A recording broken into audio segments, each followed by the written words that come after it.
లెక్కలు వేసి అంకెలు కూడి ఎంతమంది అడ్డం పడ్డా ఎంతమంది కాళ్ళలో కట్టె పెట్టాలని చూసినా ఇయాలటికి ఇయాల 18,000 కోట్ల రూపాయలు ఇయాల రైతుల ఖాతాలో మనం వెయ్యడం జరుగుతుంది.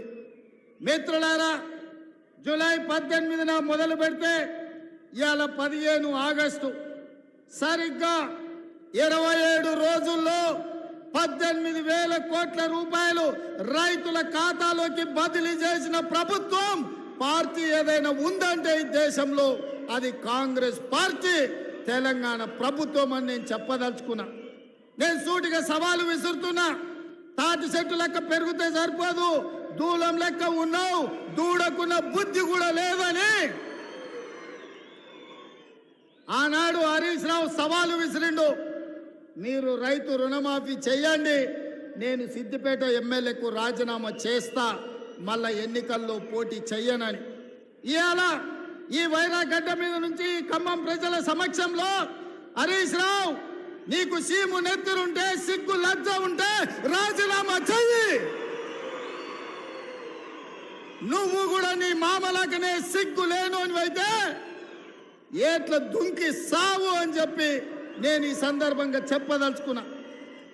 ఆయననే నేనన్నా, హరీష్ రావు సిద్ధంగా ఉండు, సిద్దిపేటకు పట్టిన శని పీడ చీడ విరగడవుతుంది, 15 ఆగస్టు లోపల 2 లక్షల వరకు రుణమాఫీ చేసి తీరుతామని మాట ఇచ్చిన. ఇవాళ 15 ఆగస్టు నాడు మళ్ళీ అదే ఖమ్మం గడ్డ మీద నుంచి ఇవాళ సవాలు విసురుతున్న హరీష్ రావు, నీలో చీము నెత్తురుంటే నీకు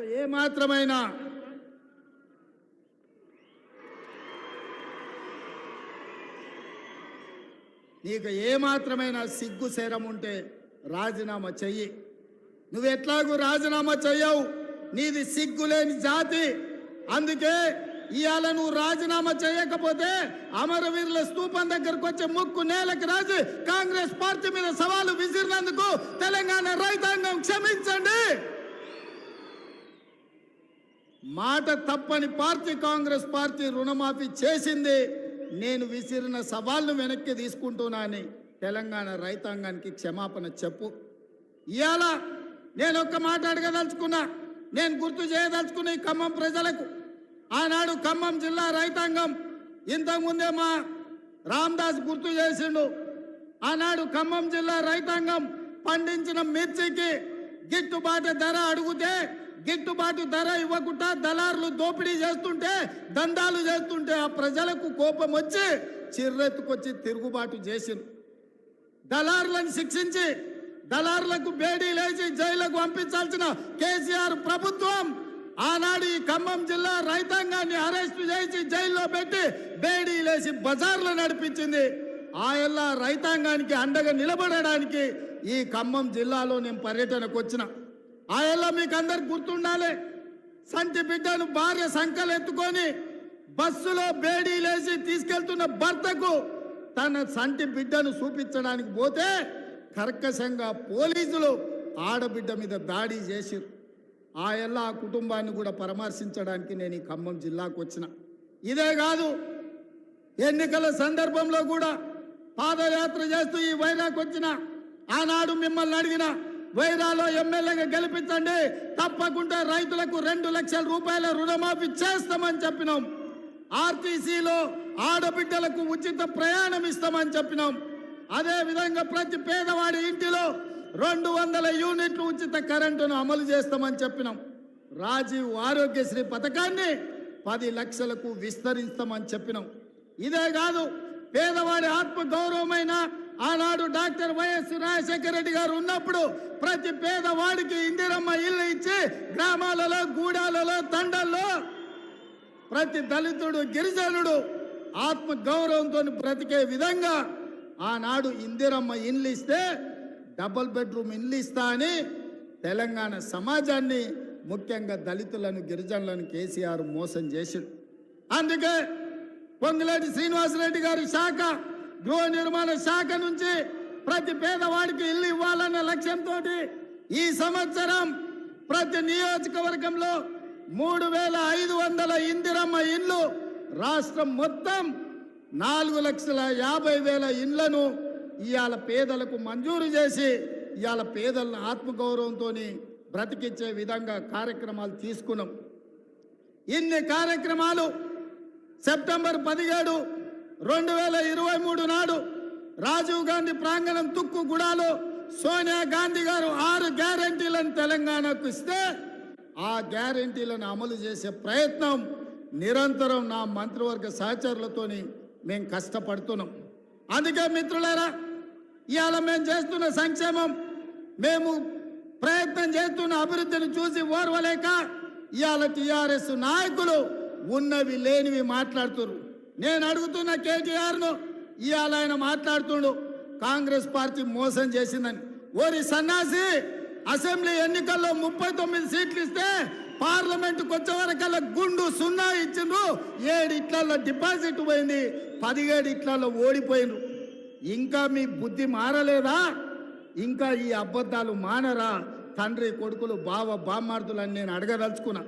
నిజంగానే మీ మాటలు నమ్మితే తెలంగాణ సమాజం మిమ్మల్ని మనుషులుగా చూస్తే మీకు ఒక్క సీట్ అయినా ఇచ్చటోళ్ళు కదా. మీ పార్టీ పుట్టినప్పటి నుంచి ఇవాళటి వరకు ఎప్పుడు లేనంత హీనంగా దీనంగా దివాలా తీసి ఇవాళ బీఆర్ఎస్ పార్టీ బతుకు బస్టాండ్ అయింది. బంజారా హిల్స్ బస్టాండ్లో అడక్క తినే పరిస్థితి ఇవాళ బీఆర్ఎస్ పార్టీకి వచ్చింది. అయినా సిగ్గు లేకుండా ప్రజల్ని నిందించుకుంటూ ప్రజలే తప్పు చేసిండ్రు అన్నట్టుగా ఇవాళ ప్రజలనే ఇవాళ దోషులుగా నిలబెట్టే ప్రయత్నం ఇవాళ బీఆర్ఎస్ నాయకులు చేస్తూ. అందుకే మిత్రులారా, ఇవాళ సీతారామ ప్రాజెక్టు గురించి బట్టి విక్రమార్క గారు పూర్తి వివరాలు చెప్పారు.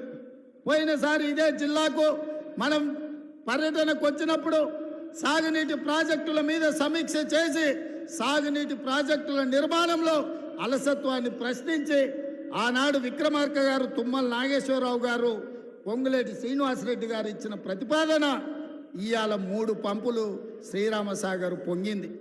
ఇవాళ కృష్ణానది జలాలు కష్టమైనప్పుడు, కృష్ణానది జలాలు కరువు వచ్చినప్పుడు, కృష్ణానది జలాలు నాగార్జున సాగర్ నుంచి ఎస్ఎల్బిసి శ్రీశైలం లెఫ్ట్ బ్యాంకు మీద ఖమ్మం జిల్లాకు నీళ్ళు ఇచ్చేది. మొన్న కరువు వచ్చి నీళ్లు లేక నల్గొండ జిల్లాను కాదని మీ నాయకుడు పొంగులేటి శ్రీనివాసరెడ్డి పాలేరుకు నీళ్లు తీసుకొస్తే ఖమ్మం జిల్లా రైతాంగం నాతోని పంచాయతీకి వచ్చింది. ఇవాళ మన మంత్రులే ఉత్తమ్ రెడ్డి గారు, మన మంత్రులే శ్రీనివాసరెడ్డి గారు. కానీ ఎవరికి వాళ్ళు వాళ్ళ జిల్లాలో వాళ్ళ రైతులకు నీళ్ళు ఇవ్వాలన్న పట్టుదల ఈరోజు మన మధ్యలోనే పోటీ పెరిగే పరిస్థితి వచ్చింది. అందుకే పొంగులేటి శ్రీనివాసరెడ్డి, తుమ్మల నాగేశ్వరరావు గారు, బట్టి విక్రమార్క గారి సూచన మేరకు కృష్ణానది జలాలు ఒకవేళ ఖమ్మం జిల్లాకు పారకపోతే గోదావరి జలాలను తీసుకొచ్చి కృష్ణా కాలువల్లో పారించి ఖమ్మం జిల్లాకు నీళ్ళు ఇవ్వాలన్న ఆలోచన ఖమ్మం సమీక్షలో వస్తే ఇవాళ గోదావరి జలాలను ఇవాళ ఖమ్మం రైతాంగానికి ఇచ్చే ప్రయత్నం చేస్తున్నాం. ఇది సరిపోతుందా అంటే సరిపోదు. ఇవాళ 18,000 కోట్ల రూపాయలకు అంచనాలు పెంచేందుకు సీతారామ సాగర్. ఇవాళ సీతారామ సాగర్కు 8,000 కోట్లు ఖర్చు అయింది. ఇంకా 8-10,000 కోట్ల రూపాయలు ఖర్చు పెడితే కానీ పూర్తి కాదు. అందుకే మా ఉత్తమ్ కుమార్ రెడ్డి గారు ఒక మాట చెప్పిండ్రు, 15 ఆగస్టు 2026 లోపల సీతారామ ప్రాజెక్టు పూర్తి చేసి ఖమ్మం జిల్లాలో 7 లక్షల ఎకరాలకు నీళ్లు ఇస్తామని ఏదైతే మా ఉత్తమన్న చెప్పిండో, మళ్ళీ నేను మాట ఇస్తున్న మిత్రులారా, వైరా గడ్డ మీద నుంచి 2026 15 ఆగస్టు లోపల సీతారామ ప్రాజెక్టుకు ఎన్ని వేల కోట్ల రూపాయలు అవసరమైన నీళ్లను నిధులను వరదలాగా పారించి 7 లక్షల ఎకరాలకు మీకు నీళ్ళిచ్చే బాధ్యత ఈ ప్రభుత్వం తీసుకుంటుంది. అదేవిధంగా మున్నేరు నది మీద గ్రావిటీ ద్వారా మీకు నీళ్లు తెచ్చి మీ ప్రాంతాన్ని తడపాలి. దాదాపుగా 30